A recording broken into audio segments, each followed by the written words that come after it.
What I don't get, and what drives me, so I'm from Oklahoma, and tornado there, the tornado watches it's like an art form. Everything is beautifully orchestrated, and you know exactly what's going on.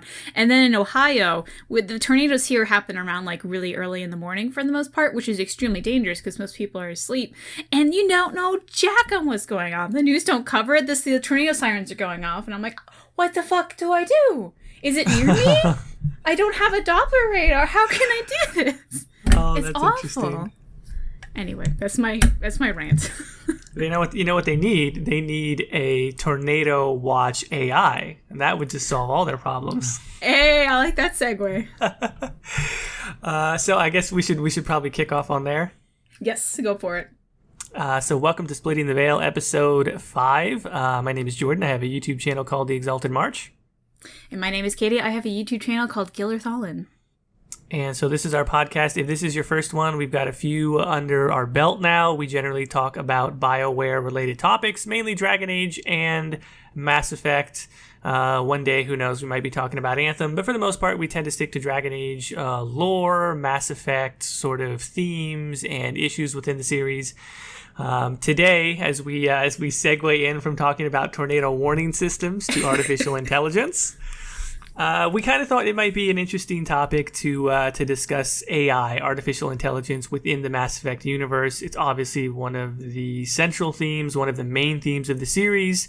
And this is kind of an impromptu topic. We kind of came up with this topic last minute, but I always feel like there's a lot of juice that you can get out of this because AI and sci-fi is such a massive topic overall.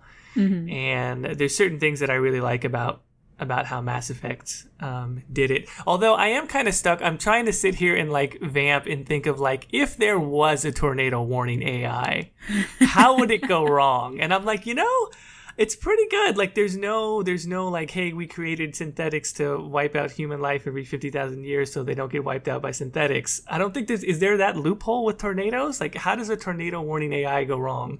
I guess the only way you can make it go wrong is that it suddenly just has unlimited access to like the sirens. So you like just for shits and giggles, like imagine if you got like a prankster like AI and just turns it on in random times. So that's I think the worst. Or if it just doesn't do its job and so everyone dies from a tornado, that would probably be the worst actually. The most obvious answer, it doesn't work. It doesn't work. Somebody forgot to change the batteries. It's taking its day off. It's like, no thanks. I kind of want to catch up on my soaps. Or what if it just becomes really lonely and it just figures that the only way to get more AI friends is to just mess up on purpose, and then that way somebody thinks, well, what we need is a second AI. Oh, okay. It just wants an AI lover. It's like the Angaran AI. It just wants to be BFFs with Sam. That's true. So what series AI do we want to start with? Do we want to start with like the OG trilogy, or do we want to start with Andromeda? I think that's kind of that's one of the most interesting things is comparing the two, because before we started recording we were talking about kind of the difference between the original trilogy take on AI and the one that we get in Andromeda. It is a little bit derivative in Andromeda, but I do feel like there was more richness. There was a little more... I think the original trilogy kind of subverted expectations a bit more. So... I mean, I guess the one to start off with is Edie, right? Like, she kind of feels like the quintessential sort of the one that everyone got most attached to, I think. Well, there's also Legion, of course, but... Yeah. The differences I see between them, though, is Legion, I think the fans collected as like, oh, look at this cute little pumpkin. Like, we're going to take care of him and make him safe. And then Edie was kind of like, yeah, my girl, you get Joker. Like, there's a difference in fan opinion, where Legion was a cute little child learning, and then Edie was like... felt more adult in a way, which I hope so because she was looking at porn, but like I never got the whole collect Legion as a pet thing, man. I sold him to Cerberus for 10,000 credits just to see what would happen one time, and I think another time I shot him out I think I shot him out the airlock also. Who are you? It's like, what? It's one of those great things of like, by the time you're on your 9th playthrough of Mass Effect 2, you're just like, sure, why not shoot him out the airlock, see what happens? I can't diss you for that because I have totally given Fenris back to Daenerys one time just to see what would happen. Uh-huh. I've let the Aeroshock take Isabella. Oh, yeah. All the time. Fuck her, man. No. But, okay, so if it was just, I thought you meant like on your first playthrough, you're like, fuck this piece of junk. No. But, okay. A little bit more forgivable. That first conversation, though, with Legion, I mean, that is one of the, I think, one of the most iconic, or at least certainly for me personally, one of the most memorable moments in the Mass Effect series when you start talking to a Geth. That's kind of one of my favorite subversions of your expectations. Like, it goes from 0 to 100 real quick. Like, you all of a sudden, like, there's a Geth shooting at you. It has a piece of N7 armor. It's talking. And all of a sudden, you're like, within the span of 20 minutes, you're having like a full conversation with a Geth. Whereas there was really no indication that the Geth were anything other than just like cannon fodder enemies from Mass Effect 1. And so all of a sudden, like, you're talking with Legion and it has a name and it's like really cool and making like scriptural references and like Earth human centric references. And you're like, whoa, what the fuck is going on? I don't know. I just thought that was one of the I don't know that there's anything similar to that as far as like surprises around artificial intelligence anywhere in Andromeda. Yeah, the Andromeda ones. So the only two that I could remember is, are we gonna count Avina? Like that's not really AI. I was thinking, Avina. I was actually not thinking Avina, but I kind of felt like Virgil, right? Because the Prothean VIs feel way smarter than like the human or Asari VIs. They almost seem like AI, so I didn't know whether or not to count them either. I don't know. Because like in how I remember the series, because I am not the Mass Effect lore nerd like you are. You are the king here. But how I remember it is that there are like two types of AIs. There's the ones that are just like kind of like Avina, where it has a certain programming and it's limited to that. And then there's ones like Edie and the Geth, which actually have almost like does this unit have a soul, essentially? So I would almost count like Avina not towards that. I don't know about the one I don't even remember the one you're referring to, the Virgil. That's if I'm getting the name right, I believe I am. That's the one where when you are on Ilos and it's Mass Effect 1 and you're going towards that's like near the end of the game. Yeah, right at the end when you're trying to stop Saren from taking the back door into the Citadel and you get stopped by a VI, and it's a Prothean VI that was managing all of the stasis pods, the last remaining Protheans on Ilos. And that's the base. It's kind of like a little bit of like not Deus Ex Machina, but it's definitely an info dump where you basically get all of the revelations around what the beacons are for and what Saren's actually been doing and what the keepers are for on the Citadel. So yeah, and so that's like, that is described as a virtual intelligence, as a VI, but it's like, okay, Avina's a VI and she's really stupid, and Virgil's a VI, Prothean, and he's like, seems like an infinite intelligence. So it seems more like they are more like true AIs. Okay. Versus like, Avina, and then Edie, which is the very interesting thing about what we learn about Edie, is she started off as a virtual intelligence. She is the Alliance military VI on Luna, on Earth's moon. There's that one side quest from ME1 where it's not very interesting from a story standpoint initially. It's basically just, I don't know if you remember, it's just a bunch of rocket turrets.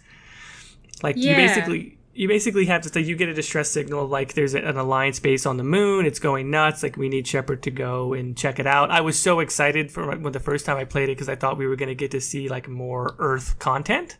And basically you're just on the moon, you clear out those 4 bases that are filled with fucking rocket turrets. It's like, it's so impossible to beat on Insanity or whatever. And then when you destroy the console, it has the binary. The binary code comes up, and of course somebody figured out that the binary was HELP, help, and it was this VI that had gained sentience. And then later, I think it's not until Mass Effect 3 when we learn that Cerberus retrieves that VI from the Luna base and develops it into Edie. Oh, I forgot about that. That's really interesting. Wasn't there Okay, so in somehow I bring it back to Andromeda. There's the side quest where like Amina gets fucked up or something, and she's like going down with AI, they're gonna kill us all. And then you do the side quest and you find out it's some woman who is somehow related to the original series and can't remember what, who like accidentally killed a bunch of people with AI or something, and so now she's trying to like kill Sam to free us. No, I want to remember, and I actually have only done that side quest in Andromeda once, I think, because I think my second playthrough I'm kind of stalled on right now. But if I'm not mistaken, her connection to the original trilogy was through the Overlord DLC. Oh, that's it. And I didn't play that, so I don't remember it. That's why. And I can't remember if the main guy who's hooked into the Overlord thing, if she had some direct relation to him, or I think her son was one of the other people in the Overlord project. Mm-hmm. David, I think, was the name of the actual subject in Overlord.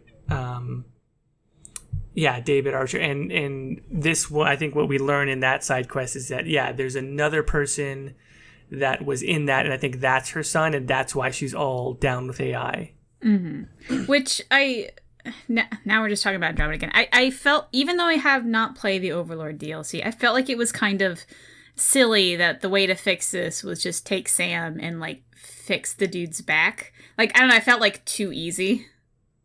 You know what I mean?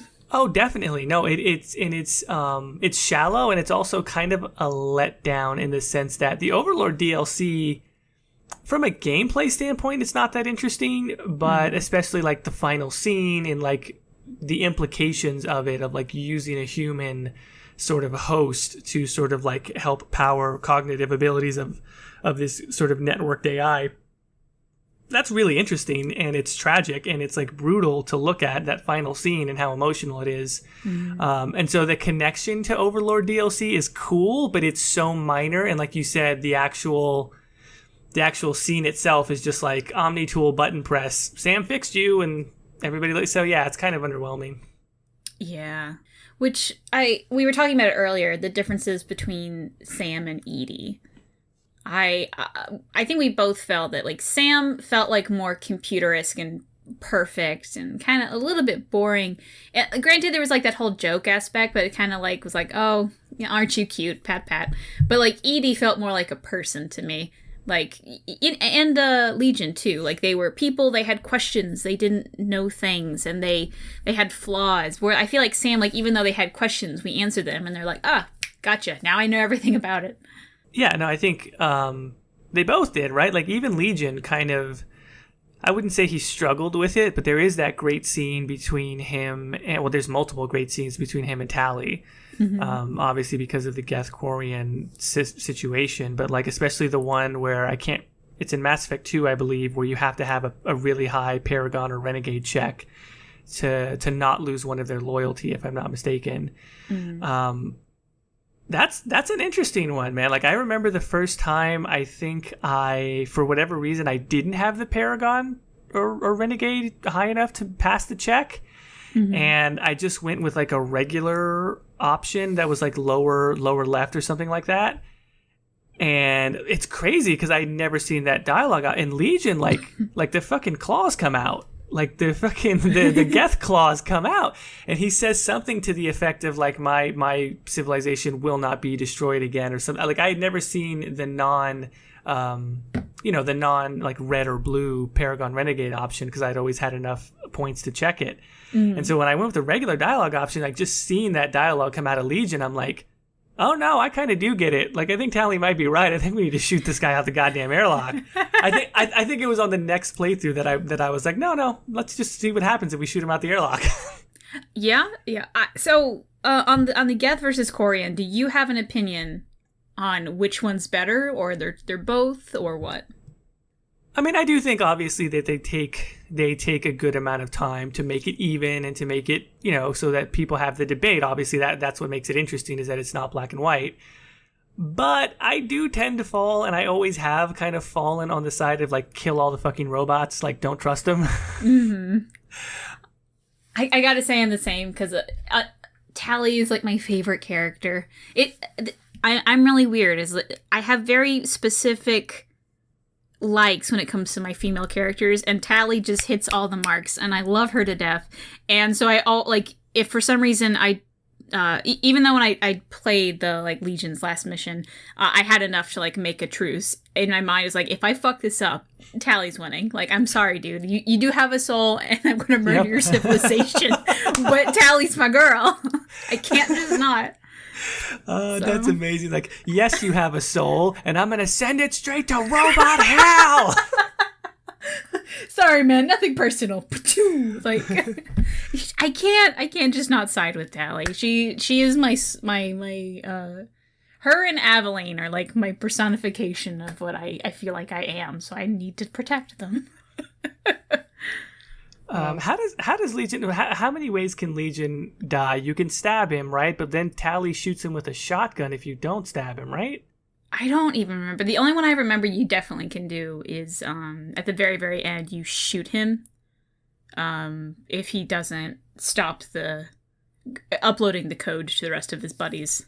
Oh, and you can shoot him multiple times, right? With the Renegade interrupt? I never did the Renegade interrupt, so I don't know. But probably. That would be very Renegade. Yeah, I think I remember. It's either him or... No, Morden is only once. I think it's with Legion where it's like... Renegade interrupt, and I was playing it. I normally play with controller, so it's like right trigger, and then another one comes up, right trigger again, like right trigger again. I think you can shoot him like 3 times. Oh wow! I wonder what happens if you don't do all 3 times. That's another interesting one. I think maybe Tally jumps in and shotguns him. Maybe. I don't know. Okay, I have actually a random story about does this unit have a soul? Do you have an Amazon Echo? I do not, but I've played around with a couple of them, yeah. So, fun fact, I don't have one either, but my parents do. Fun facts, if you ask the thing, does this unit have a soul, it will answer back Keela Salai. Oh, and that's crazy. Isn't it cute? So, my parents got one, and I was over for the holidays, and I was like, oh, I want to try this out. Like, Mom, Dad, check this out. So I asked, does this unit have a soul? Which they don't know anything about Mass Effect. And it just pipes back Keela Salai. So me and my husband are like, oh, it's so cute. And then my mom starts freaking out. She's like, is that demonic speak? I'm like, no, Mom. So like I'm sitting there trying to explain why this is a really cute and impactful moment for their little Amazon Echo. And Mom's like, well, that's just weird. Why would they choose some weird alien made-up language? I'm like, okay, Mom. Oh, that is so... You know what? I think I want to say that we got my parents an Echo as well, like a couple Christmases ago. And now I'm going to have to try that because their reaction, my mom's reaction would be the exact same. Please do it. One, because it's really cute just to hear it say Keela Salai, and then 2, like this parents like overreacting about fantasy elements is the best. Like my mom, when I was getting married, my mom was very against D&D because it's of the devil. And so I had been playing for a couple of years, and when I was getting married, I sat down my mom and was like, Mom, I think it's time to know how much of a big fucking nerd your child is. So I sat down and was like, I've been doing D&D for a couple of years. And she was like, Caitie, why would you do this? And you ain't going to church? I'm like, no, Mom. I broke my mom's heart. She got over it quickly, but it was... So, was it a D&D wedding? Is that why you told her? No. It was just kind of like, that was the last moment. Like, it kind of fit into the mood of the moment. Like, it's the last time I'm their little girl type of bullshit. I gotcha. So it was just kind of like, oh, by the way, here's everything I was doing behind your back kind of thing. So, which was like, I played D&D. I wasn't doing drugs. I wasn't doing anything bad. Like, I played D&D. Like, and that was my mom was like, no, what? Why? I've always told my parents similar things. I'm like, you realize that you're lucky your child's a nerd, right? Like, I stay inside. I play video games. That's what I think that's what Mom eventually calmed down about. She's like, well, I guess if that's the worst thing. So, right. But I don't know, parents, like, man. How do we get to parents to AI? I'm sorry, that's my fault. Well, here, I'll bring it back. I'll go, look, Mom, Dad, the worst thing I've ever done is I shot my robot friend Legion 3 times. Not once, 3 times. And I liked it.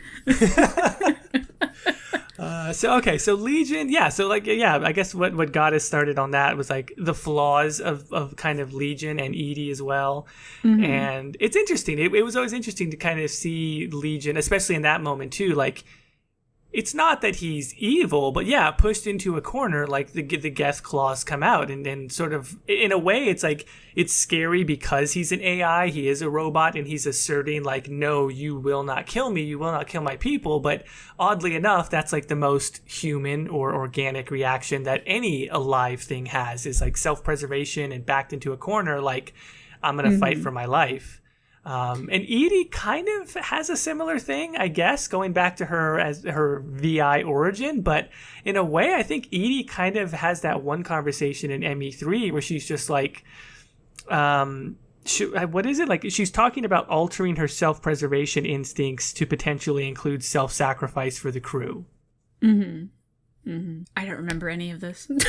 Yeah. So I don't remember it specifically, but I love those conversations that you have. Like, there's multiple ones in ME3 where she's like, Shepard, I need to talk, and it's like one of these esoteric sort of philosophical questions about consciousness. And like that's some of my favorite content period around AI, because it seems malleable and she seems like a very reasonable AI who is very cognizant of her limitations. She's sort of different from Legion in that sense, and that Legion is like, no, this is what I am. I'm not you. I'm not organic, and why would I be? Like, I'm Geth or Geth, and he doesn't really have as much question about it. Edie is like this great plot device or character microcosm, where as the audience, as the player, you just get to sort of like, I don't know, it's like a weird, those sidebar conversations are like a weird loophole to just have nerdy conversations about AI. Mm-hmm. And there is one where she's talking about like, I have self-preservation instincts and they're supposed to just be like strictly, she has safeguards put in by Cerberus so she doesn't go crazy, but she's talking about like, should I change sort of some of these safeguards and protocols to include sacrificing myself for the crew or something to that effect, which I thought was a mind-blowing moment, because I'm just like, wow, like that is something sort of inherently, I don't know, familial or human or organic. And I thought that was a really cool thing to watch from her. I don't know. Also, her relationship with Joker. Like, I always thought that was really cute. My husband's favorite character was Joker, and I liked Edie a lot, so we were like, oh, aren't we cute? But although I enjoyed the relationship between Edie and Joker a lot, he loved it. He was all over it. He like just got a big kick out of it. So in a weird way, it kind of reminds me of, have you heard of this movie coming out called Shape of Water? I have not. It's the new Guillermo del Toro movie, and like Tumblr is like having a fit about, like in a good way, having a fit about it, because it's essentially Beauty and the Beast, where it's this woman goes in, it's this deaf woman, and she like is going to be working for the government or something, and she falls in love with the fish man. That's essentially the movie.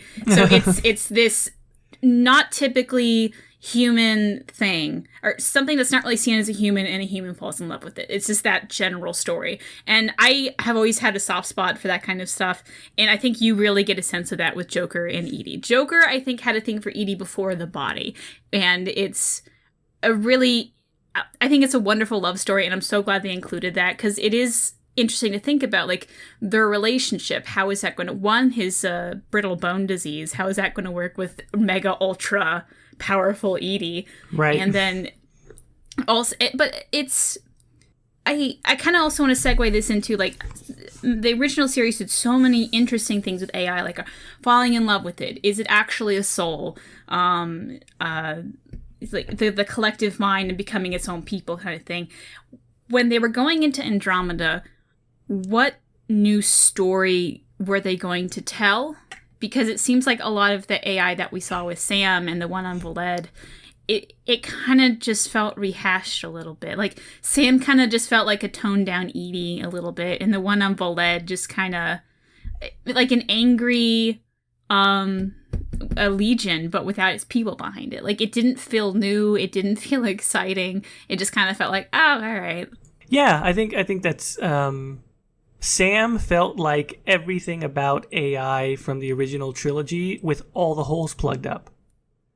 It was like all of the AI stuff from the original trilogy, but every time there was a legitimate cause for concern in the original trilogy, it's like, well, AI can't really understand organic life, and so it won't have any need for organic life. And they're like, no, Sam is symbiotic with Ryder, so it understands humanity and no problem. It's like they just plugged up all of the interesting complications, I felt.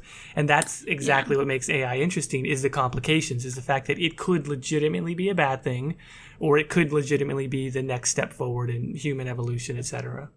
I did feel like they, like we were talking with Overlord, they like hinted at it and like kind of gently caressed the idea and then walked away from it.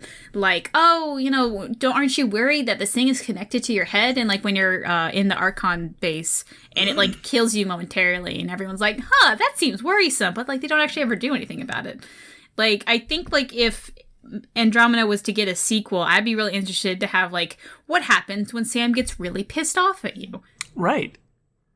And that would be interesting to see, like, perhaps if you killed the AI in Veled, maybe, like, Sam's like, why did you, like, that thing is like me, why did you do that? And, like, you actually get some repercussions for it. Because I felt like killing the AI versus saving the AI in Veled, it was just kind of like, whatever. So... Actually, I mean, as you're talking, you just, like, sparked, like, a crazy idea in my head as you were talking about what happens when Sam gets really mad. That is a phenomenal concept. And it actually, for me, it sparked this idea of essentially that Sam is like a party member, even though you can't, like, well, no, you can. You can have those little side conversations in your cabin with Sam. And, of course, we know that in Bioware games, one of the most interesting, like, impactful, dramatic moments that are part of the series in Mass Effect and Dragon Age is when you have the opportunity to choose whether or not you kill a squad mate, a party member.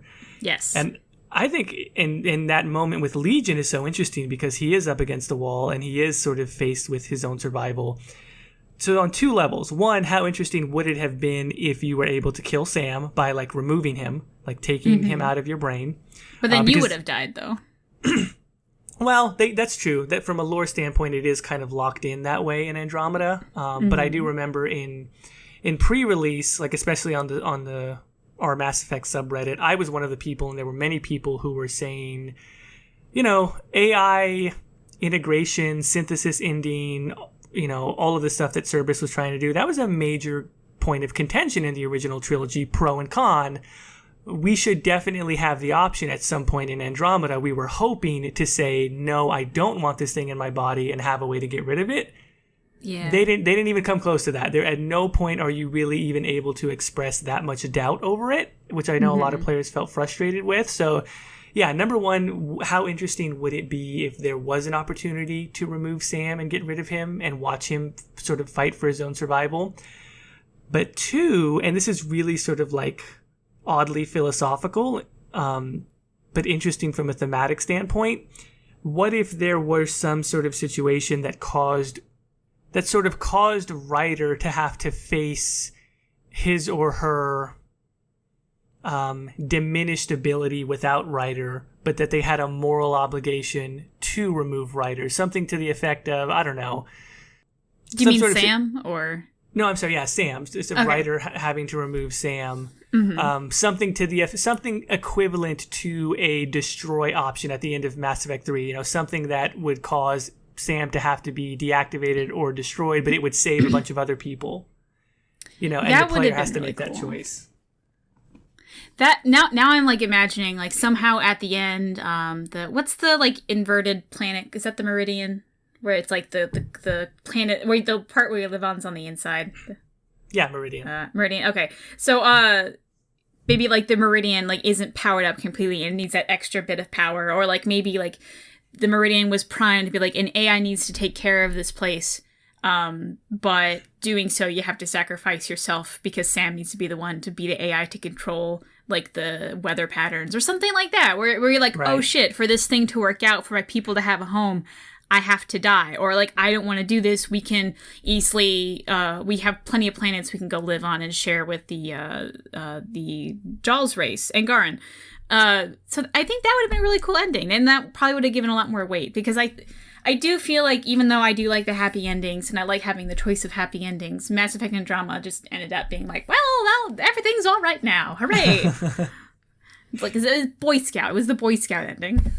So it was the it was the Boy Scout ending, or I don't know how to. So I felt like they were really trying to go for like a really triumphant Avengers-esque sort of like, we're super cool beyond anything that's ever been this cool. Yeah. Which, like, at the same time, like, having done, like, all the side quests to get, like, the good ending where the ship captain survives, that was, like, the only difference between the endings. It's kind of like, yay, everyone survived, I did it. But after the end, I was like, I forgot about it. Like, I'm done. But I don't forget the Mass Effect's original ending, where I just kind of felt like laid there for a while and go, oh God, what have I done? Yeah. Which I think that's what sticks with you. That's why people are going to remember the original series more than the OG series. And like, even in the Mass Effect 1 and Mass Effect 2, like, I'll admit I don't remember 2 as much because I did everything right. I succeeded. But in the first game, I didn't know the choice. I even forget what the choice is now, but I accidentally killed the Galactic Council. And I was like, oh, shit. Whoops. Yeah, that big choice at the end of ME1 is not entirely clear. When they're like, send the Alliance fleet or send the Alliance fleet? Like, what? Yeah, I was like, I don't know. The way I remember it, like, to me, it read like either save a whole bunch of civilians or save the Galactic Council or something like that. Or like save this one tiny ship versus a bunch of ships. So I was like, oh, well, I'll choose the bunch of ships. There's more people. But then it was like, oh, but those are the important people. And then like the rest of the series, they kept saying like, oh, but you killed the Galactic Council, you big asshole. I'm like, I thought I saved a whole bunch of other people. Isn't that more important? I don't know. Which you mentioned synthesis, so now I want to talk about it. Yes. What was your canon ending for Mass Effect? Destroy. Red, blue, or green? Destroy. I've never picked anything but destroy. And in all my, as many playthroughs as I've done so many playthroughs. I've shot Grunt out the airlock. I've shot Legion out the airlock. I want to believe those are the same ones, and that Shepard just really liked using the airlock. Yes, he did. He was a motherfucker. I mean, he was just... I remember my head role play was, because I thought that would be interesting. Like, at some point in the multiverse of Mass Effect, there would have to be a Shepard who was just like, why did you bring me back? Like, why did you bring me back? You know, I wanted to die. Yeah, he's just like, fuck you. I was ultra renegade. I was a bastard. I deserve to die. He never heals the facial scars. His face is fucked up. He's just angry. So he's just like, yep, out the airlock, out the airlock, out the airlock. But yeah, even in all of those playthroughs, I was like, no, destroy, over and over and over again. Mm-hmm. So I completely agree with you. My opinion on it was blue felt like, I'm just going to go color coding here because that's what it kind of was. Mm-hmm. But the blue was the control ending, and that always felt like a defeat of like what your whole goal in the game was. Like, it was definitely the, oh, I want power, I want to control the Reapers. But to me, it was like, no, my whole goal was to get rid of the Reapers. Why would I want to be king of the Reapers? That seems stupid. Yeah. The green ending, I thought, Jinx, my dog's barking. Okay. the green ending, it for me, like, it everything wrapped up all nicely. And my husband chose actually that thing to begin with. But, dog? Anyway, that's okay. He's just translating the podcast for dogs. That's true. I think the mailman came, so now she's all caruffly about it. But anyway, the green, to me, I couldn't pick the green ending because I'm going to Jinx. I couldn't pick the green ending because it just felt wrong to give people this AI system without their consent. That, like, even though it was better for them and, like, everyone turned out all happy and better, it just felt weird to me to force this thing upon the entire universe. Right. Without letting anyone else know. And, like, maybe it turned out better, like, in the little slideshow it gave you, maybe everything turned out for the better there, but overall, we don't really know. Like, I highly doubt everything was all happy-go-lucky after that. There probably would have been some troubles. So I also chose the destroy ending. One, because I did kind of want my shepherd to survive and go run off with Garrus, but also because it just felt like what you were trying to do the entire time. It felt like the true ending to me, and I almost feel like the game felt that too, which is why it kind of has that last minute from Shepard. Yeah, no, I agree. I mean, I guess that is the central topic whenever anyone brings up synthesis, is the issue of consent. Mm-hmm. The issue of not even just consent, but like lack of consent and lack of any warning whatsoever. And also it does feel a little, I mean, there are many things that could be considered space magic-y at that point, but I don't know if it was ever entirely clear why Shepard's quote-unquote essence was the thing that was needed to do synthesis. Like, could it have been any person? Could it have been, whatever? Did it even need to be a person? Could you just grab like some dead body and like throw it in there? And like, could you throw a husk? Could you throw a geth? Could you throw? Yeah. Could you throw that? Granted, he was an AI child, but could you throw a little child in there? Like how many things could you chuck? And what would happen? Would a different host keep doing? Like, if you throw a geth in there, does everybody turn into a geth? If I throw my dog in there, would everyone bark during the podcast? Like, that's what happened. Don't do that. I love her. So that is, I guess, it's like the main the main topic is the. And, obviously, like I said, I love the destroy ending, so I just tend to think, yeah, that's kind of like the be-all, end-all. You can't do all of that to people, especially people who might be patently opposed to implants. They might be the Catalyst kind of tries to make the point that, hey, Shepard, like, you have lots of implants, like, you were brought back to life in part by implants. It's like, well, that's you, but what if there's, like, some traditionalist person or a whole society, a whole planet of people that are patently opposed to it? And then, like, what happens after you force that on them? Does some person or some significant group of people, like, is there like some mass like suicide that happens? Like, it could get really dark of like people who are like, I can't live like this. Do you end up killing people indirectly? So those have been my general thoughts, but yeah, I do kind of have a bit of a devil's advocate in me that thinks, like, if you look at like modern day like real life comparisons, like, how long are we going to be able to keep going before somebody's just like, it doesn't make any sense not to take the help? It doesn't, at what point, 100 years or 200 years in the future, are people who refuse some sort of cybernetic enhancement, are those I mean, this is going to sound really controversial. I'm going to offend somebody, but are those people going to end up being like, vac deniers, like vaccine deniers? Like, at what point I was thinking that too, to be honest. At what point is it going to be so helpful that you're like, how could you not give your child the implant that's going to like correct their hearing or their vision or their motor functions? Like, how could you not? I would say that the only difference between the anti-vax, because I'm sorry, if you're anti-vaxxer, I don't think we can be friends, because that's something I have really personal about. But like, the anti-vax movement is the one thing that's different about the cybernetic enhancements. Cybernetic enhancements, for the most part, it only affects you. Anti-vaxxers, if you're not vaccinated and there's a bunch, like, you could pass that on. You could be in a carrier for that to someone who is not able to get the vaccine or whatever. It does affect others, where I don't think that's necessarily true. Well, although maybe it is. I don't know. Like, maybe there is a cybernetic enhancement where you can't get sick. I don't know. But yeah, I guess that's the difference I see, where anti-vaxxers, there is some element of, like, you can hurt other people, where cybernetics is so... At least in my mind, it really only affects one person. Although I guess, like, if you're a parent and you're like, oh, my kid's gonna have be wheelchair bound, like in a there's like the one disease where, like, you can't move your entire body for the most part, the one that Stephen Hawking's had, ALS, is that it? I think so. Yeah, if you have that, but if you have the cybernetic enhancement, like, that wouldn't affect you. Like, of course, well, no one's actually born with ALS or right out of the womb, so that's more of an adult decision. But in a way, we kind of have that argument now with... I took a deaf culture class when I was in college, and, like, the deaf people are very against cochlear...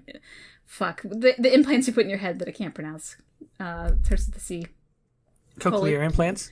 That's it. They're really against it because it takes away their culture. So how many of, like... the deaf, maybe even blind people, I don't know how many kind of small cultures would we be accidentally getting rid of with even with just the synthetic ending, like it's suddenly people be able to hear again or see again, walk again. Like my husband did a commercial kind of thing for a wheelchair basketball thing. Like if they were able to walk again, they wouldn't need a whole team. But a lot of them put like their life into this wheelchair basketball stuff. So getting rid of all of that, suddenly like those people would be like, oh well, I kind of liked my old life. Like that is I don't know. Profoundly interesting. Like honestly, like the fact like deaf culture and the wheelchair, like you're right. I'm sitting here like I might need a couple of days to process that. That is profoundly interesting. And that's one thing I realized. If you in your college or wherever have a chance to take sign language, do it. One, because like I have surprisingly actually used it just in my day-to-day life. You do come around deaf people. And two, it's really interesting to see their argument for why you shouldn't give your children cochlear implants, to be like, well, there's going to be an open, like, as long as you're willing to like learn sign language with your child, like they will have a community that will automatically love them and support them. And this is something that's really like, it really is a part of their whole personhood, is this deaf and deaf culture. So it is very interesting. I've known a couple of people who are at least partially deaf, and I've been sort of exposed to kind of like that idea of taking pride in who you are because of that, not feeling sorry for yourself. And one of the things that's very interesting that someone told me about potentially having some sort of hearing device. It was very interesting because I'd never heard anyone say this. It's like if you have something like that, people do tend to sometimes feel sorry for you. And the comparison that they made, which absolutely floored me, I thought it was stunning, was that nobody feels sorry for you if you wear glasses. Mm-hmm. And I thought, how incredibly interesting. And it's all based on the name, because glasses are a seeing aid, but we don't call it a seeing aid. We call hearing devices a hearing aid. And if we had some other name for it, like sound, or I don't know what the equivalent is of glasses, right? Like, but it's just, perhaps there wouldn't be such a stigma around it. And I think that's also part of it. And so, yeah, that is like a really interesting aspect of the synthesis or of any sort of like implant, cybernetic implants is, yeah, you take away a culture from people who have actually gone beyond just making peace with that. They've actually started to identify with it. Mm-hmm. Which because I can already see the comments, there's going to be a lot of people like, well, maybe the people in the culture currently are going to be sad that like the way of life is ending, but wouldn't it be better for the new generation to not know strife and not have to even need the culture, and they're just accepted to the culture in large? And maybe I think it's the small picture versus the big picture. Like maybe in the big picture, it would be better to not have anyone who's deaf, like they'd be able to fit into the bigger world. But like you do have to say, like, isn't it sad we do lose this very interesting and rich culture of like deaf history or blind or whatever, like any disability? Like that is a loss. We are losing something with the synthesis ending. Right. So I think so. Kind of. It's kind of going away from AI a little bit, but I'm kind of trying to bring it back because I think it's another interesting distinction between Mass Effect Original Trilogy and Andromeda. When we started to talk about the like anti-vax stuff, or also, I mean, we could even get into what if I'm referencing this correctly, is it gene splicing, or like the like before the baby's born, they can go in and change some of the stuff about DNA. Like they're talking about getting rid of the I don't know what the science name of it, but yeah. So I don't know it either. But basically, like being able to like make slight genetic alterations before the child is born to sort of like identify and get rid of precursors for certain diseases, heart disease, whatever, things that are genetic diseases. It's like, yeah, maybe there are some risks involved, but if you don't do that, what greater risk is there? They have that little side quest where you get to talk to that couple in the original Mass Effect trilogy, where it's the mother and her husband died, and it's his brother. Mm-hmm. That started off in Mass Effect 1, and they carry that decision. You run into their little side conversations in the trilogy. I thought that was super interesting. I mean, that's like such a side conversation. I'm not kidding. I sat there for like 30 minutes trying to decide what I should suggest to them. Mm-hmm. And that's like, I mean, let's be honest, that's like a direct analog to the vaccine thing. I mean, that's pretty much social commentary right up front. Pretty much. I'm really disappointed that they didn't do something like that with AI in Andromeda. Like, I really felt like they could have dealt with that very directly, as far as like, do the Milky Way races need some sort of implants going forward to keep up in Andromeda, or don't they? And what are the pluses and minuses of that. Instead, it was just, no, Sam's awesome. There's no drawback to having Sam. You'd be stupid not to have Sam. You can't get rid of him. And I just feel like that would have been a really cool sort of like gut-wrenching decision, or like another big BioWare pro-con, which side are you on kind of a thing that they missed out on. Yeah, which I think is kind of the tragedy of Andromeda, where there is a lot of potential there, but this, because of the 1 year time limit or whatever it was, it just kind of did not happen because they were just so scrambling to find something slightly presentable. But here's a question I wanted to pose. So the voice actress which fun facts, the voice actress for Sam is the same voice actress for Calpurnia and Dragon Age Inquisition. Ta-da! But, her performance was very computer-like, which I don't think is her fault. Like, I think that is what she was directed to do. And versus Edie's, which is, even though it had a computer twinge to it, there was a lot of humanity there. Do you think our vision of Sam being a lot less human is because of the voice direction? You know, I never thought of that. I do think that it's interesting that you mentioned Edie. Tricia Helfer, I feel like her performance, it must be conscious. I have to imagine it's deliberate. At least to me, starts to sound progressively more human. Mm-hmm. Like as she goes, it's the intonations and like the little inflections, even the speech patterns, even when it's right up front, and it's kind of funny how she starts to pull like mannerisms and colloquialisms, especially from Joker. So she definitely gets more human. I actually found Sam's voice to be quite pleasant. I actually enjoyed it all the way through, and so I'm not saying it was bad. It was very computerized, so I didn't know if that drew back the human. And another thing to question is because Sam didn't actually have a face. Like, it had a ball, but the ball didn't really do anything. Like, even Legion, it had like eyebrows and like a couple of facial expressions, where Sam was just kind of floating orb, does nothing. So if they had given Sam, like when you go talk to it, like maybe it changes color, or maybe it like shrinks in size or something to kind of give it a body language, would we then attribute more humanity to it? So that actually makes me think of a couple of different things, which is one that I think Sam is kind of stuck in the middle in a sense between being more human or being like strictly speaking AI, and sort of like proud of that in a way. Mm-hmm. Which is kind of impossible because he has a symbiotic relationship with Ryder. He's kind of designed to be the bridge or the in-between. But then you mention his physical representation, which to me makes me think of the way that AI are handled in the Halo franchise, in the Halo series, where each artificial intelligence chooses a sort of distinct look. Some of them choose historical figures. Some of them choose some from Greek mythology. Cortana has her specific look. And there's one particular AI which became one of my favorites from the Kilo 5 series of novels by Karen Travis in the Halo series, called BB, or Black Box. And he is very proudly AI, and so his physical representation is a black cube. And he's very adamant about the fact that, like, I'm not going to mimic a human. I'm not going to make myself look like a human. Like, I'm an AI and that's it. That brings up something that just came up to my mind. But what if Sam had a side quest and it was a lot like that, and also Cole's side quest in Dragon Age Inquisition, where you try to influence if Sam became more human-like or more AI-like? That first one, that is brilliant. Two, I almost feel bad about how many good ideas we're coming up for that should have been in Andromeda, because it's making it worse. Like, I have this urge to replay Andromeda again, and I'm just like, why isn't it better? I want to come back to this because I also have the same urge, and I'm having a hard struggle with it. But I just love this idea of, like, what if, like, we could, like, kind of what you were saying with the black box, we can encourage Sam to take a face or keep the ball shape.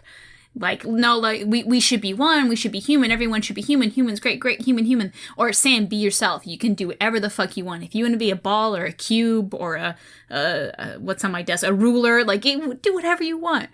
So that would have been so cool. Which, again, coming back to, we feel bad about saying all these cool ideas for Andromeda, we've been, like, we really only talk extensively on these podcasts, and I say we've had maybe 2 good podcasts, including this one, talking about Mass Effect Andromeda stuff. We talked about it for 2 hours, and we have better ideas than they had in a year. Like, we're 5 episodes in, and I think we've like fixed half of Andromeda's lack of like depth and substance. Yeah, like, granted, you might be able to say, like, oh, well, it's kind of already been done with Cole versus Spirit or whatever, because I do think there is some similarities in the argument of is Spirit's people in the Dragon Age series, but at the same time, like, girl, something better than nothing. Like, it's still an interesting theory. Maybe it has a different skin on it. You've already done it before, but, like, it is still interesting to think about. And also, using that analogy or borrowing from the more spirit-like or more human-like sort of choice, doing that with AI adds a whole nother layer to AI, because I really feel like the dichotomy or the choice between AI throughout Mass Effect is more like good or bad, like can they be trusted or can they not? But if you look at the progression of AI, whether it's Legion, whether it's Sam, whether it's Edie, it's always sort of like it's very linear. It's always sort of framed in such a way that that AI becoming more organic is the correct thing. And I especially feel like with Legion, there should have been the case made that, like, well, why is organic necessarily better? And could you invert or could you subvert people's expectations about machine-like or synthetic? Being more synthetic isn't necessarily bad. Maybe for certain individuals, their identity is more fulfilled being more synthetic. That would have been really interesting if, like, because at least in my memory, the whole Geth thing was they were one collective, and making them more organic would split all the units apart. What if, after all this happened, maybe, I don't know if you'd be able to even explore this in Mass Effect 3 or what, I don't remember in the timeline of what happens.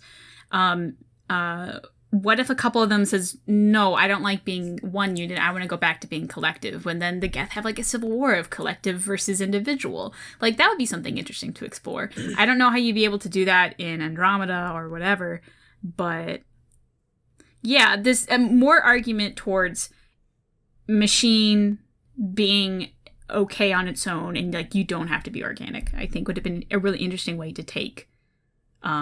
Which maybe that is what they were going, because, well, not really. I don't know, I'm thinking of the Angaran being technically a made species. Yeah.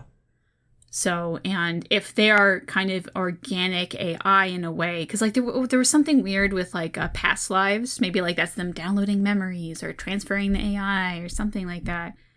I don't know. I think also, like, all of these ideas that we've kind of touched on, if you put them together, they become kind of synergistic. Like, if you make the dichotomy, like, synthetics becoming more synthetic or becoming more human-like, and then you talk about the cybernetic implant issue and the synthesis issue, it's sort of like you have all the way organic with the organic species being purest, or encouraging synthetics to become more organic. Then you've got synthetic beings becoming more synthetic, and then you have the middle of, like, human beings who want to have cybernetics and be in the middle. Like, I feel like all of those become more impactful together. Now, you mentioned Deus Ex, and I want to ask about it because I have not played it. Is that the plot of Deus Ex? Because I have no idea. Yes, I was sitting here going, like, did I mention Deus Ex?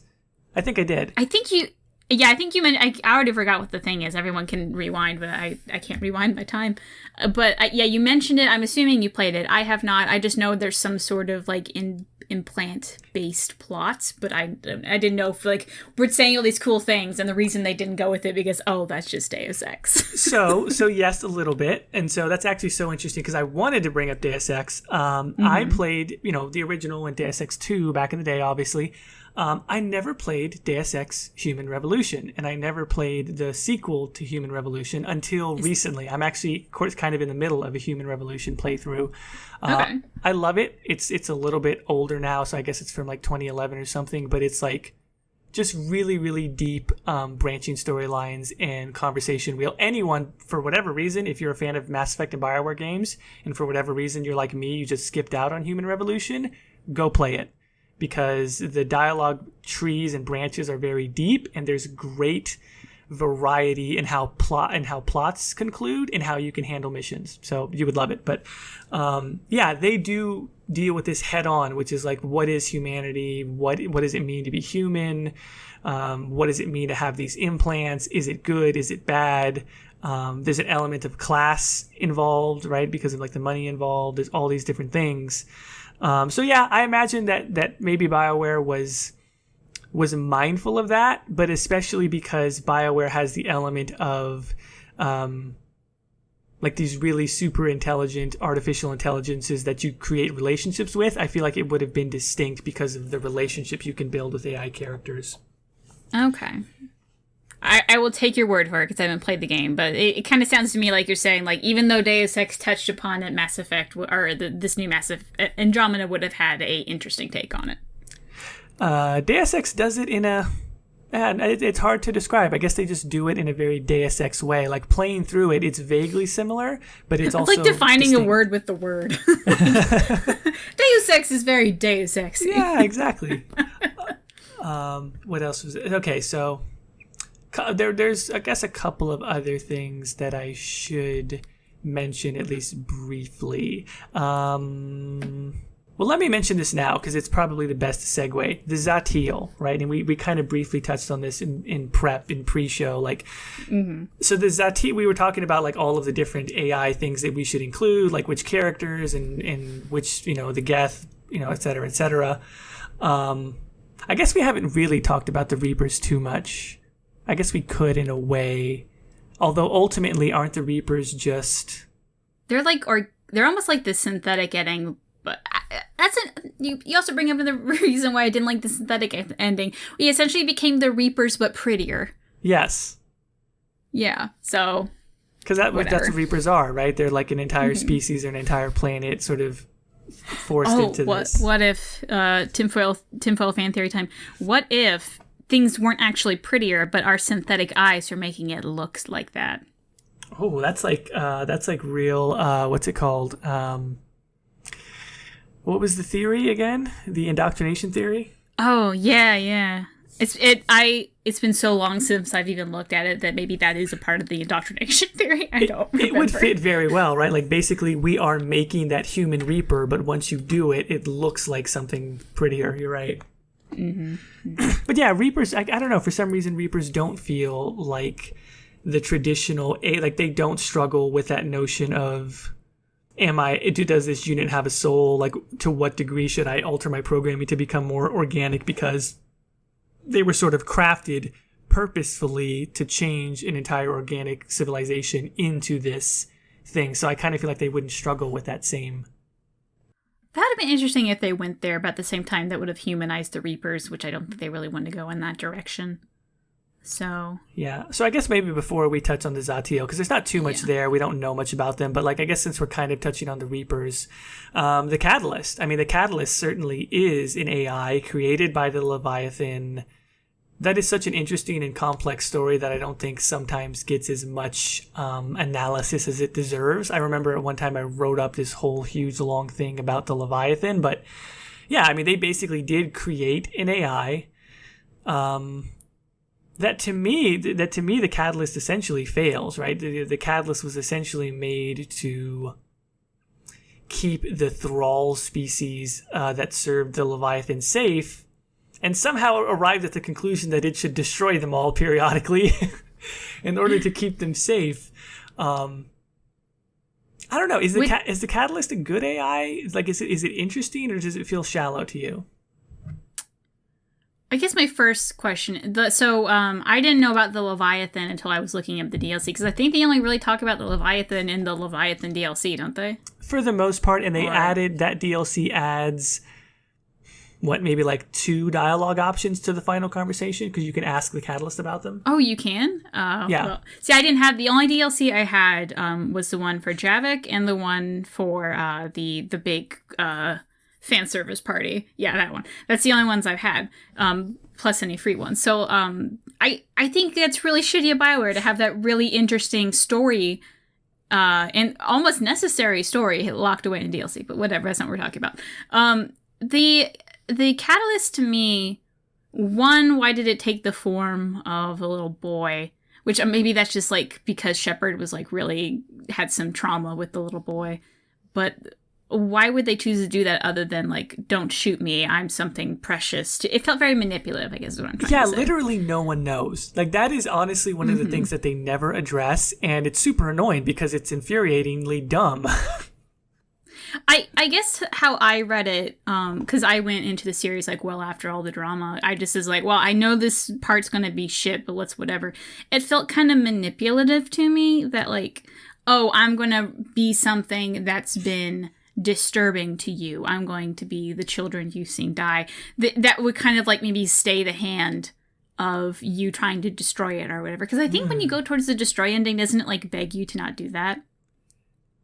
I can't remember now. The little apparition of the little ghost child, star child, sort of appears at the bottom of the ramp, and it doesn't necessarily beg, but it kind of like states its case again of like, why are you doing this, blah blah blah. Yeah, so I think that moment, the fact that it took the form of a little boy, it's something that had been bothering my character. That felt so manipulative. That was like, anything you say after this, I'm not going to listen to because you're trying to manipulate me. I see through that, and I don't like that. I don't appreciate that. So that's actually I guess I would say it's evil then. Yeah, and that's actually even more interesting because the Leviathan were a mind-controlling species. Like, I feel like that's one of the things that's really overlooked about the Leviathan. And I did not know that. Vis-a-vis in about the Catalyst, is that the Leviathan were not a good species. Like, they basically enslaved the entire galaxy through mind control, through some sort of organic mind control. And they created the Catalyst because essentially they had mind control abilities over all of the lesser races, but some of them were not totalitarian. They required tribute. So basically they were controlled, but they had enough autonomy to have some sort of economy of their own, they produced for the Leviathan.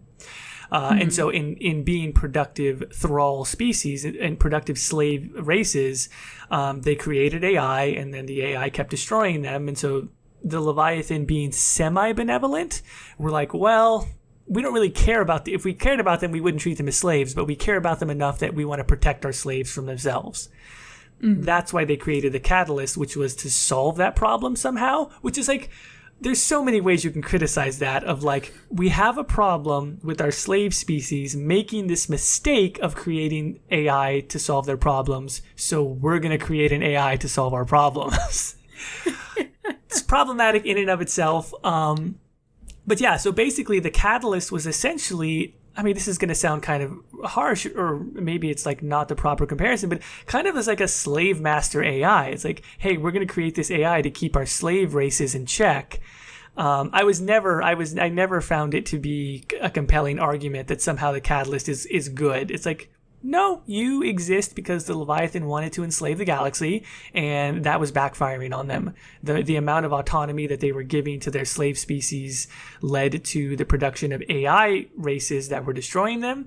And if they fully dominated the thrall species, that was kind of like indoctrination. It sort of shortens their lifespan, or at some point it completely dumbs them down.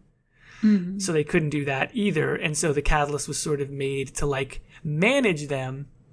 And so coming back to your original point about the little boy and it being manipulative, that just clicked in my brain of like, oh yeah, the Catalyst is meant to help keep slave species in check. Subtle psychological manipulation would be the way to do that, other than like the overpowering organic mind control of the Leviathans. So what you said, like, that totally clicked for me of like, oh yeah, that's what the Catalyst was meant to do, was manipulate people into doing what it wants. I'm glad I accidentally had the correct assumption then when I was playing the game like 4 years ago. Your instincts are correct. Yes. We're running out of time, so I quickly want to talk about it. Just because I think it's good to air this out on the air. You said you're having trouble going back into Andromeda. A bit, yeah. Why are you having trouble? Because I'm having the same thing. Well, it's a combination of things. Number one, it's just a classic, like, I'm a nerd, I'm a gamer, and I overload my rotating wheel of games that I'm playing. So I'm playing, like I said, Deus Ex Human Revolution. I'm playing Divinity 2, which just came out, which is same. quite fun. And I couldn't fully get into the first Divinity. I liked it, but it's just been a while since I've played isometric RPGs and stuff like that, and CRPGs.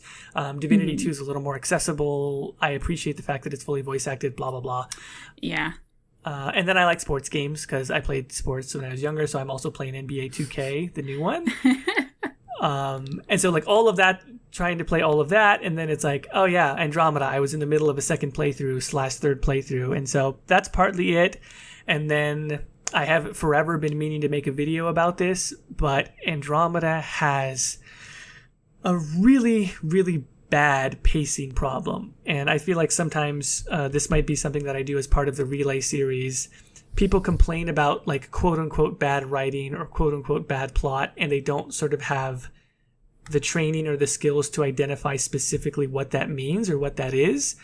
Andromeda has a very specific pacing issue around Havarl and Vold.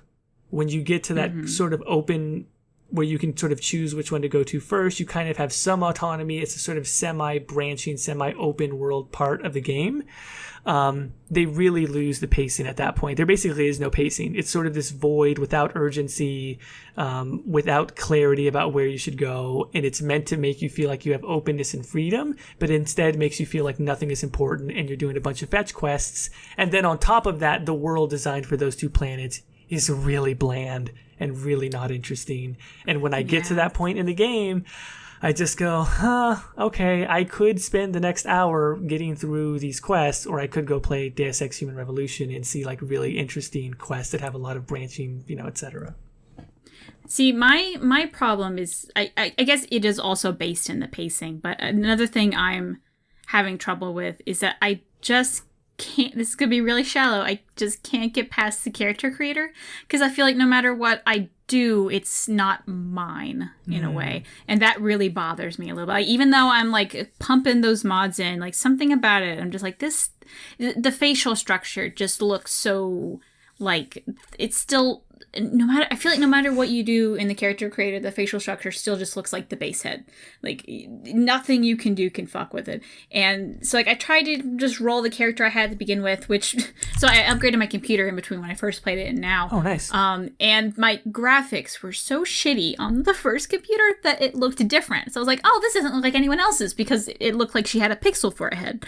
But when I put it onto the new one, pixel head, I was like, oh, okay, this is cool. But when I put it in the new one, it just looks like I've seen 10 of those, and it kind of says, oh, well, this isn't my story, this is everyone else's story. So it kind of, that bothers me. But then also it is, as much as I do like the beginning, it's such a slog to get through, because it's just like, oh, and you can't save through any of the main missions, so you really have to you really just have to do a marathon playthrough of like the prologue. And I think the first time you're able to save is like well after you wake up from the AI stuff.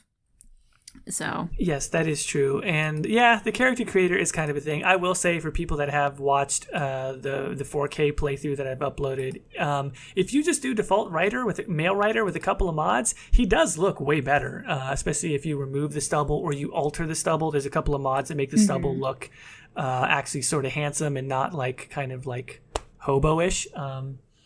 Yeah. Also, I sent you a link for the Rebel I just saw that. writer complexion. That's a pretty good female writer. That is one where if the next time I do a female playthrough, I'm probably going to use that mod. That does look like a nice complexion. A lot of the complexions sometimes you see make them look like plastic Barbie dolls, and that drives me crazy. But this one actually looks nice. Yeah. And then if you add some of the tattoo mods, it's actually quite good. I wanted to add a tattoo mod. I just couldn't find one that I was in love with. Although the one here with the moth looks pretty cool. Is this new? When did this come out? I think it was around when I started my other playthrough a few months ago, but I think it's updated now. I'm not sure. I must have missed this one. Well, that one, I'll check that one out. Anyway, let's talk about the zha-til. Yeah, I do feel like some people kind of forgot about the zha-til, and we don't know much about them. I forgot about the zha-til. There's really just the one conversation where Javik is commenting on the Geth and in a larger respect on the Reapers, and mentions that there was this ancient synthetic race called the zha-til, and they were formed from an ancient race, one of the, if I'm not mistaken, one of the subjugated races, or maybe it was a race called the Zha. So there was the Zha, and they chose to begin to enhance themselves with cybernetic implants and AIs inside their brains, and this formed the zha-til, which I guess just means like artificial or synthetic Zha. And this is what started the what was it called?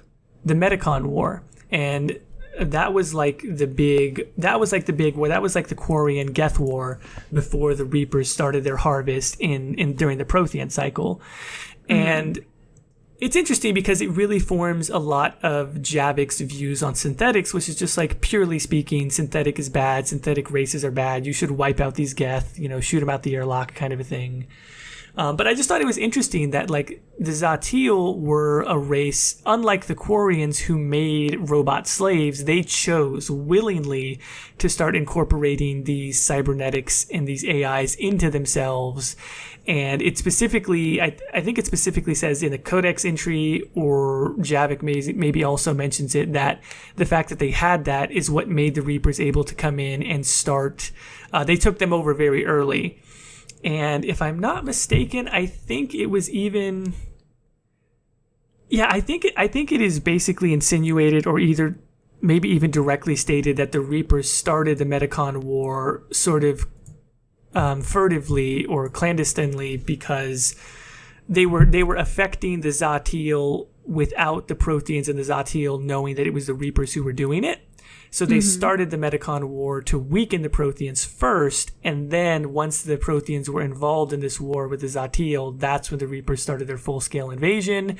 It was basically like an analog for the Geth conflict being followed up by the Reapers. Mm-hmm.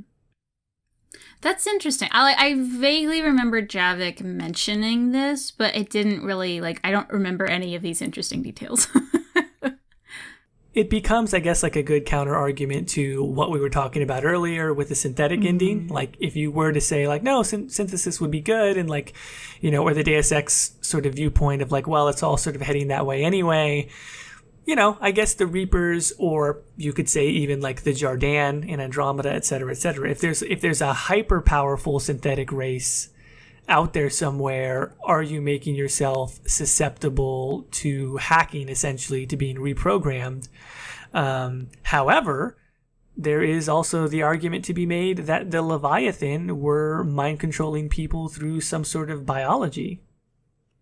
Yeah, I was going to say, chemical weapons, granted, there's nothing, as extreme as mind control, something, or, anything that makes you go crazy, but, there are ways that people wage war via chemicals and biology. So, it's not exactly a new concept to say, oh, well, if you were synthetic, you'd be susceptible to attacks. Well, you are, same for biology, but I feel like with synthetics, because it's completely man-made, you understand it better, so it's easier to make the I'm going to call them viruses, the computer viruses, to make you be mind-controlled.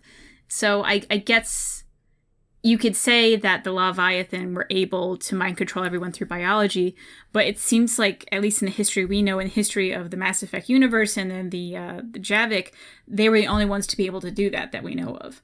So in this long history, there was only one race that was able to do that versus a bunch of them that were able to hack the AI.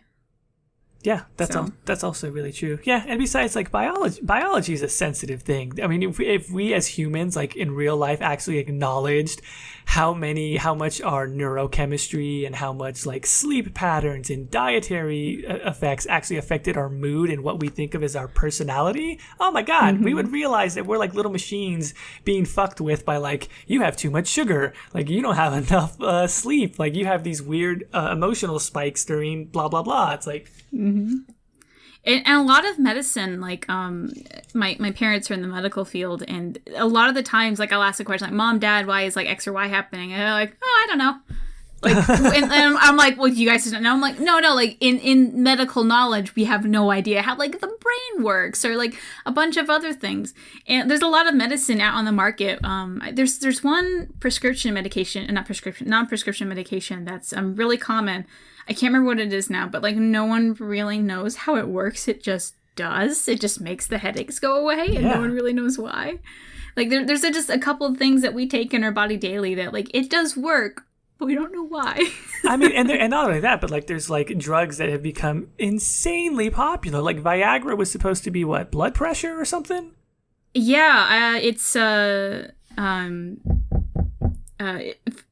people actually take Viagra and not just to like if they have thin blood, I think they'll just take it to like help the blood not be as thin. So actually some people are prescribed Viagra when even if they're female, not just to get boners. So yeah, it was started out with being a blood thickener maybe, or a blood thinner, I don't know. But there was something with the blood, and then they're like, oh, this gives men boners, let's remarket it and throw it over there. It's like, yeah, this weird side effect, that's not a flaw, that's a feature. We got $1 billion product on our hands. And it works because we were able to say about like how many prescription drugs can you just like rattle off the name. Like Viagra is really one of the few. Yeah. So. And on that note, folks. Thanks for joining us. Talking about boners. Right, like AI, like what it means to be human. Does this unit have a soul? Anti-vax. What role do synthetics have in our future? And dick pills. Yeah. That's the level of intellectual discourse that we get to here. We're doing good. I have to ask before I end though, what race did you play in Divinity? Human. Yeah, I went kind of boring. I always play elf because that's my whatever. And what do you think? I don't know if you've come across this, the elves being cannibals. Cannibals, but like not zombie cannibals, but like they get the memories by eating body parts. Yeah. At first I really was like, ooh, that's weird, but I'm kind of warming up to it. It's kind of a cool mechanic. And anyway, guys, if you are looking for something to fill your heart and you love fantasy games and you don't know what to do before the next Dragon Age, check out Divinity. I'm having a lot of fun. And this is the first time I've played a fantasy game in a while. And I'm like, the fun is happening. It's been forever since this has happened.